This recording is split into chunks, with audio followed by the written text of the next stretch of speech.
I started out my legal career after leaving public accounting. After I passed the bar exam, I was in Washington, D.C. in the Office of Tax Legislative Counsel with the Internal Revenue Service. I worked in the Department of Treasury. My title was I was an attorney/advisor in the Office of Chief Counsel's Office in Tax Legislative Counsel. We drafted tax legislation.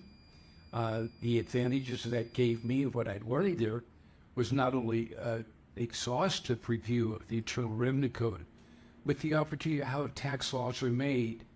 One of my jobs was I would prepare documents that ended up going to the Joint Committee of Taxation on the Hill, or the House Ways and Means Committee, or the Senate Finance Committee, and talk with their staff members about pending legislation and how it affected taxpayers of what we, the Internal Revenue Service, because that was who I worked for, what legislation they wanted.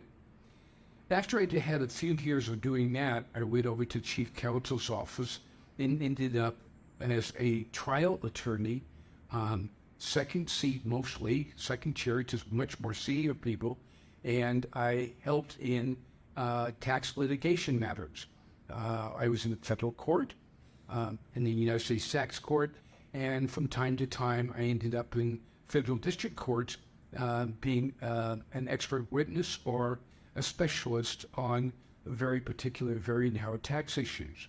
So I've had the privilege of working at national office and also then working in counsel's office to see the mechanisms and procedures for tax litigation, but also a better understanding of how tax law is implemented.